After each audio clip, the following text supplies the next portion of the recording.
Si c'est passionné du sport, une question se pose. Si le ballon d'or devait être donné à l'un de ces deux joueurs, qui le mérite-t-il, Mbappé ou Yamal? Nous allons commencer par Mbappé. Nous allons donner ses points forts et ses points faibles. En commençant par Mbappé. Ses points forts. Mbappé est efficace face au filet. C'est le joueur qu'il vous faut quand vous voulez marquer. Quand vous voulez du but. Mbappé a tout genre de position. Surtout quand il est dans le grand cadre, il est dangereux. Il est difficile pour Mbappé de rater. Surtout dans les 25 mètres des goals. Mbappé est rapide. Mbappé a 1 contre 1. C'est le joueur le plus efficace. C'est l'un des joueurs les plus efficaces à 1 contre 1. Et Mbappé, non seulement il est efficace, et il inspire aussi la peur chez ses adversaires. Donc, le simple fait que Mbappé là, il crée la peur. Si ses coéquipiers peuvent bien exploiter cette faille, cette peur qu'il inspire chez ses adversaires pour avoir de la liberté. Parce que quand Mbappé au stade, tout le monde connaît sa vitesse et son efficacité. En fait, c'est un joueur qui fait peur. Et par conséquent, il mobilise toute l'attention sur lui de telle sorte que ses coéquipiers peuvent profiter de ça pour se créer des espaces et créer des occasions de but. Mais hormis de ça, Mbappé sans ballon, Mbappé est inefficace. Il n'est pas vraiment productif sans ballon. Parce que Mbappé, nous connaissons que Mbappé ne bat pas. Mbappé attend le ballon dans le camp adverse. Mbappé ne descend pas pour venir faire les replis défensifs ou bien pour venir à organiser le jeu. Mbappé ne descend pas pour venir organiser le jeu. Donc en fait, Mbappé c'est un joueur, il est fort quand tu as le ballon, mais quand il n'a pas le ballon, franchement, il n'est d'aucune utilité, il ne sert à rien. Voilà les points forts de Mbappé et les points faibles. Donc Mbappé, avec ballon, c'est le joueur actuel qui fait le plus peur. Mais sans ballon, du genre s'il trouve une équipe qui aime la possession, qui est privée du ballon, dans ce genre de match, Mbappé se retrouve souvent inexistant et parfois il rate son match. En regardant, nous pouvons voir exemple France-Espagne. L'Espagne a privé la France, les a privés du ballon, a privé la France du ballon. Malgré ça, Mbappé n'a pas su montrer son esprit de leadership pour s'imposer dans ce match. Donc, il est aussi resté dans ce match comme un joueur lambda. Alors que Mbappé a une icône dans le football mondial. C'est un joueur on peut dire celui qui incarne la nouvelle génération. Puisque l'époque de Messi, Cristiano est révolu. Mbappé est ce joueur qui, à notre époque, c'est l'un des joueurs qui fait rêver. Par contre, allons du côté de Yamal. Yamal, un joueur,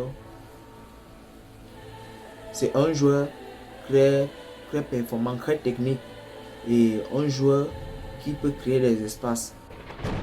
Yamal peut créer des occasions et ce qui est différent de Mbappé. Parce que Yamal, même quand le jeu est renfermé, Yamal peut te créer quelque chose à travers une passe extérieure, bien à travers un but. Rappelez-vous de la demi-finale Inter-Barça, ce but que Yamal marque en demi-finale.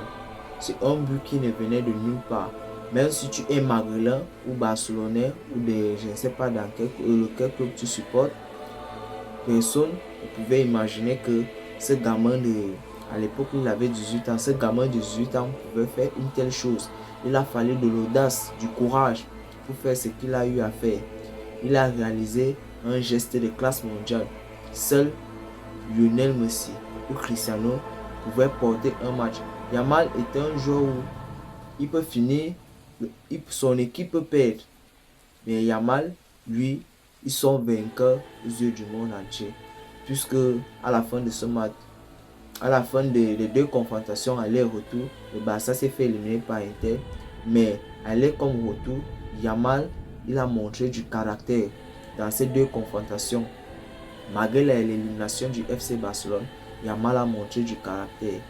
Et regardez aussi dans cette Coupe du Monde qui vient de finir, la Coupe du Monde 2026. Mbappé finit cette Coupe du Monde étant meilleur buteur. Yamal finit cette Coupe du Monde avec un but. Je pense qu'il n'a même pas fait même une passe décisive. Mais Yamal, son apport, certains ne vont pas remarquer, mais il a un apport par rapport à Mbappé. Parce que Mbappé, si on le prive du ballon, Mbappé est inoffensif. Yamal, même avec ballon ou sans ballon, il est. Quand vous voyez un peu Yamal au Barça, Yamal vient souvent couvrir de temps en temps quand Koundé en difficulté. Yamal descend pour venir couvrir. Nous avons vu Yamal en plein match porter le ballon pratiquement presque au milieu du terrain et faire du jeu et créer des occasions. Et c'est l'une des choses qui a fait en sorte que moi personnellement j'ai apprécié Lionel Messi. Parce que Lionel Messi, lui, il avait aussi cette manière de créer. Il a cette manière, pas qu'il avait, parce qu'il en a toujours. Nous avons vu pendant cette Coupe du Monde, Messi a fini avec 4 passes décisives, deuxième meilleur passeur de la Coupe du Monde derrière Michael Olise. Messi a cette capacité d'être dangereux avec ballon ou sans ballon. Et c'est ce que je peux dire Yamal a un peu tiré de Messi. Parce que c'est Yamal qui tire de Messi, c'est pas le contraire. Il est bien vrai, Yamal, c'est le joueur du moment. Mais Yamal, c'est ce joueur-là qui nous fait rêver. Yamal peut finir un match sans marquer, mais tu ne peux pas finir ce match sans dire oh Yamal, qu'est-ce que ce gamin de 19 ans ou de 18 ans vient encore de faire. Mais à son âge, moi je faisais même quoi à 19 ans. Je ne pense pas que à 19 ans, d'abord d'où je suis actuellement, même si on me place au stade des U17, même les U17 du Barça, je ne pense pas qu'elle peut m'en sortir. Mais Yamal le fait avec les vétérans. Di Marco, regardez la corpulence de Di Marco, vous regardez Yamal. Un comme moi j'aurais d'abord peur. Di Marco, c'est un joueur imposant, il est musclé, mais Yamal ne s'empêche pas. Regardez la défense de l'Italie, la défense d'Inter. Yamal n'a pas peur, il les affronte. Regardez encore la défense de la France. On te dit que tu n'as pas Mécano devant toi, mais le gamin n'a pas peur, il fonce. Il a du courage et actuellement il n'est pas encore décisif comme Mbappé. Parce que Mbappé met des buts, mais Yamal lui donne des passes décisives. Donc Yamal est décisif, mais comme le football certaines personnes, ceux qui ne voient pas le football dans une bonne angle, se contentent des buts. Or, le football n'est pas fait que des buts.